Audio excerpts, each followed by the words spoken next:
साहब किबला, नारे तकबीर, नारे रिसालत।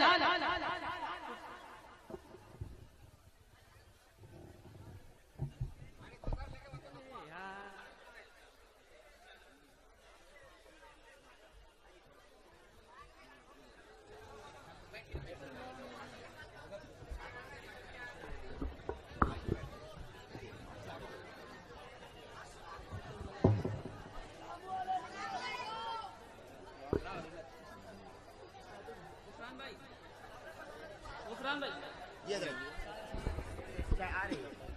बैठे जाए। हाँ हाँ तब ये कीजिए तब ठीक है। अस्सलामु अलैकुम वरहमतुल्लाहि वबरकातुहू।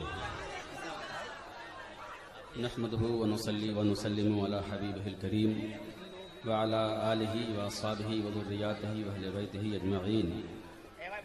अऊज़ु बिल्लाहि मिनश शैतानिर रजीम। बिस्मिल्लाहिर रहमानिर रहीम। कूनू मअस सादिक़ीन। सदक़ल्लाह व बल्लगना रसूलुहुन नबियुल अमीनुल करीम व नहनु अला ज़ालिका लमिनश शाहिदीन व शाकिरीन वल्हम्दुलिल्लाहि रब्बिल आलमीन। हज़रात, आपको मालूम है आपकी हुकूमत ने आपके ताल्लुक से जो रिपोर्ट दी है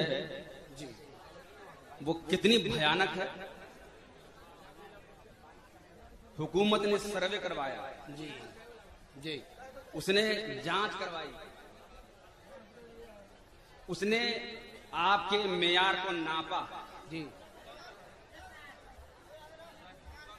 उसने पूरे मुल्क में ये सर्वे करवाया है कि जिस कौम के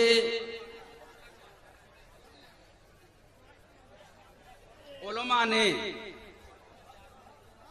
सबसे मुकद्दस किताब के हवाले से ये कहा कि कुरान पाक का सबसे पहला फरमान जो जारी हुआ है वो इल्म के हवाले से। इकरा कुरान पाक की सबसे पहली आयत, सबसे पहला हुक्म। जिस मजहब ने सबसे ज्यादा और सबसे पहले इल्म के बारे में जो बात कही थी, हमारी हुकूमत ने ये जानना चाहा कि जिसकी किताब में इल्म के हवाले से इतनी अहम बात लिखी गई है, उस कौम में कितने पढ़े लिखे। जरा सोचिए, जिसके यहाँ इल्म का इतना बड़ा मेयार, जिनके यहाँ हुसूल इल्म की इतनी फजीलत आई, उस कौम में कितने पढ़े लिखे हैं। तो आपको रोना आएगा। उस रिपोर्ट ने ये वादे किया है कि मुसलमानों में शरह तालीम सिफर के बराबर, तकरीबन सिफर के बराबर। आप सोचिए, यानी ये मंजरनामा है हमारे इल्म, ये मंजरनामा है हमारे समाज का, ये आईना है हमारे उन मुस्लिम मुआशरे का जहां हम इल्म की बातें किया करते हैं।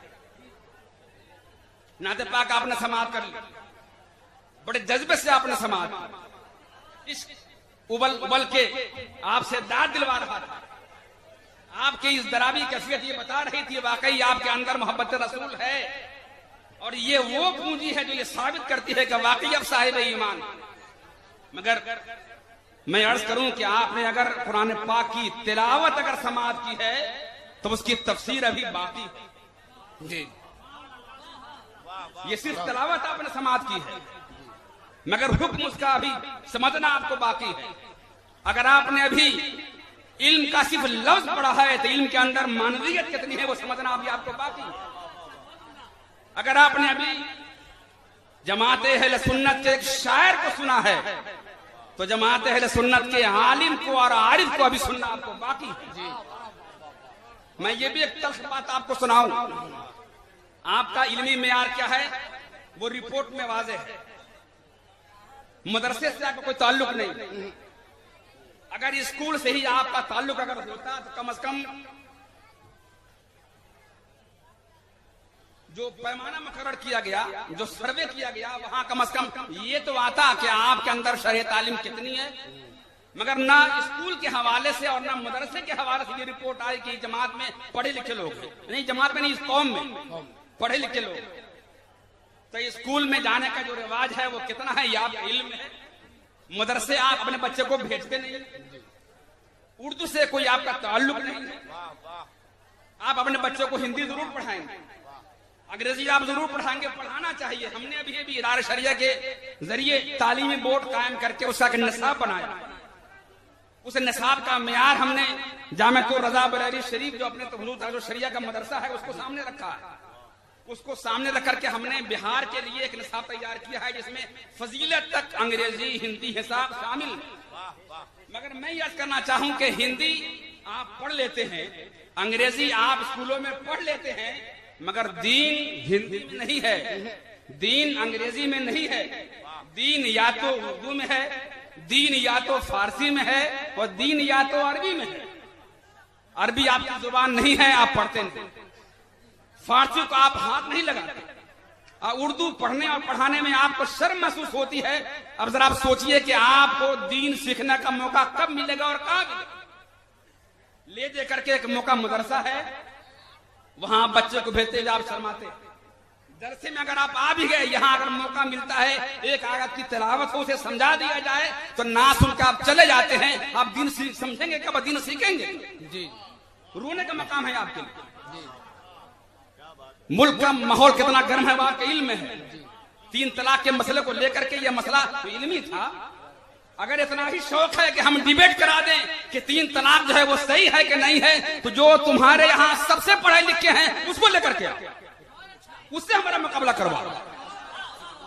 ये राह चलते हुए किसी बच्चे से कह दिया कि तुम्हें 3 तलाक कबूल है, किसी बाजारी औरत से कहा कि तुम्हें 3 तलाक कबूल है, वो क्या कहे? अगर तुम्हारे पंडित में ये दम है उसको लेकर के आओ। वाह वाह वाह, क्या बात है, वाह हजरत, हमारा मुकाबला कराओ, हम बताएंगे कि 3 तलाक सही है कि सही नहीं। वाह वाह, क्या बात है, वाह हजरत, वाह वाह। मगर ये अलमिया है, 3 तलाक का मसला उठता है क्यों? 3 तलाक का मसला उठता इसलिए है कि आपको दीन मालूम नहीं है। उठता इसलिए है कि आपके समाज में जो औरतें हैं उन्हें दीन मालूम नहीं है। अगर आप पे कोई जुल्म होता है, लगता है कि ये जुल्म हो रहा है, तो ये आपकी नादानी है। इस्लाम में कहीं कोई जुल्म नहीं है। वाह, ये चले हैं औरतों को इंसाफ दिलाने के लिए। मेरा मजहब है जिसने कुरान पाक में ये लिखा है माँ का कितना हक है, ये मेरे कुरान में है। क्या बात है, वाह हजरत, बेटी का कितना हक है, ये मेरे कुरान में है। वाह, बहन का कितना हक है, ये मेरे कुरान में है। और इतना ही नहीं है, भाई की तुम्हारे यहाँ एक किस्म होगी, सगा भाई, मगर वो मेरा मजहब इस्लाम है जो कहता है अल्लाती भाई अलग किस्म है, अखियाफी भाई अलग किस्म है, सगा भाई अलग किस्म है। सगा भाई के कितना हक है ये मेरा कुरान बताए। अगर अल्लाह भाई उसका क्या हक है मेरा कुरान बताए। अगर वो भाई अखियाफी है उसका क्या हक है मेरा कुरान बताए। जो तुम्हारे यहाँ नहीं है वो मेरे यहाँ है, और जो मेरे यहाँ है वो आपको मालूम नहीं है। आप ना सुन के चले जाएंगे, क्या मालूम होगा? नात रूह की ग़िज़ा है, नात ईमानी जिंदगी के लिए लाज़मी है। हम तो उस मसलक के मानने वाले हैं जिस रजा ने निज़ाम कुदरत को बल्कि मुज़ाहिर कुदरत को नात बना दिया। हम उनके मानने वाले। सूरज चमक रहा है ये नात है, ये बताया आला हजरत ने। चांद चमक रहा है ये नात है, ये बताया आला हजरत ने। वाह वाह। सितारे चमक रहे हैं ये नात है, ये बताया आला हजरत ने। वाह वाह वाह वाह। शाखें दिख रही है ये नात है, ये बताया आला हजरत ने। वाह। बुलबुल चाक रही है नात है, ये बताया आला हजरत ने। वाह। तेल की बूंदें टपक रही हैं, ये भी नात है, बताया आला हजरत ने। तो हमारे यहाँ तो नात रूह की ग़िज़ा है, उसके बगैर हमें सुकून भी नहीं मिलना। मगर ना सुन के हम चले जाएं, कुरान का फरमान क्या है हम समझ नहीं पाएंगे, हदीसें क्या कहती है हम समझ नहीं पाएंगे, मुल्क हमारा कहाँ हमें ले जा रहा है हम समझ नहीं पाएंगे। फर्ज कीजिए अगर आपको खड़ा कर दिया जाए, ये मीडिया वाले आ जाएंगे, ये मीडिया दुश्मन है, मीडिया आपकी नहीं है, ये आप क्या करके चलिए। और आपको उस माहौल में जीना है कि जहां आपके चारों तरफ दुश्मन है, और जीने का मजा भी यही है। ये दौर खरद है, दौर जुनूस, दौर में जीना मुश्किल है। जिस दौर में जीना मुश्किल हो उस दौर में जीना लाजिम है। वाह वाह वाह वाह वाह वाह। तसनखूं मेरा कातिल है लहू मांगेगा, तसनखूं मेरा कातिल है लहू मांगेगा। आज पैमाना दो कल भर के सुबह मांगेगा। तसनगी खंजरे कातिल की बुझेगी क्या खाक, सीना हो जाएगा छलनी तो गुलू मांगे। वाह वाह वाह वाह। असर बकफ पूछा है कातिल में नकू फिर ये अनीस और क्या, इसके सिवा मुझसे आदू मांगेगा। वाह। जान चली जाएगी ये तो गवारा हो सकता है, मगर आइन में तब्दीली हो जाए ये गवारा नहीं है। वाह। जान हम दे सकते हैं मगर आइन में तब्दीली हो जाए ये हमें कबूल नहीं है। मगर ये हमें कबूल नहीं है। ये जबानी दावा कारआमद नहीं हो सकता है जब तक कि आपके अंदर ये खू, ये बू, ये शूर पैदा नहीं हो जाए कि दीन क्या है और शरीयत क्या है। इसे आपको समझना, और ये समझने के लिए मदरसे में आप जाएंगे, ये वक्त नहीं है। ले दे के ये जलसा है, इस जलसे में कम से कम इतना तो आप वक्त दीजिए कि आपको हम बता पाए कि ये दीन क्या, और जाने दीजिए ये दीन तो बहुत फैला हुआ कैनवस है जिसका आप नारा लगाते हैं मसले के आला हजरत। ये क्या है मसले क्या है, कभी समझा है? देवबंदी से हमको नफरत है, ये तालीम है, मगर देवबंदियत क्या है ये समझा आपने? वहाबियत क्या है ये समझा आपने? यहाँ आप नारा लगाते हैं और कमाने के लिए जाएंगे सऊदी अरबिया, वहां से आप लौटेंगे तो फातिहा नाजायज हो जाए, वहां से आप आएंगे मिलाद नाजायज है। क्या सीख के आप गए थे? ये नहीं, ये समझ, इतनी मोटी बात समझ में आपके नहीं आई कि ये जो आज वहां जिनकी हुकूमत है वो गासिब हैं, इनकी कुल उम्र 200 बरस है, इससे ज्यादा नहीं है। 200 बरस में फातिहा नाजायज, नियाज नाजायज, मिलाद नाजायज, जुलूस मोहम्मदी नाजायज, सब नाजायज हो गया, ये आप मान गए। मगर 200 से उधर जो है वो 1200 बरस, उसमें तो नियाज भी है, उसमें तो फातिहा भी है, उसमें तो जितने हमारे मरासी में वो सब हैं। तो जिधर 1200 बरस की चीजें हैं वो आपको कबूल नहीं है, मगर आप सऊदी अरबिया गए और 200 बरस में जो कुछ हुआ है वो आप लेकर के अपने घर चले। कितना बड़ा अलमिया है। तो ये सब अलमिया इसलिए है कि आपने नारा तो लगाया है मसले के आला हजरत का, मगर ये मसले के आला हजरत क्या है समझा नहीं, ये समझना होगा, और ये समझने के लिए आपको वक्त देना पड़ेगा। ये हमारे शोरा, ये रूहानी बालिदगी का सामान है। जब भी आप पर थकन का एहसास होगा या के नाम सुनाएंगे, क्यों? ताकि थकन आपकी दूर हो जाए, थकान आपकी दूर हो जाए, फिर आप ताजा दम हो जाए। और ताजा दम आप इसलिए हो जाए ताकि फिर आपको जो साहिब किताब है उनकी सीरत मालूम हो पाए, जो साहिब किताब हैं उनका किरदार क्या रहा है वो आपको मालूम हो जाए, उनकी मोहब्बतें क्या हमसे मुतालबा करते हैं वो आपको मालूम हो जाए।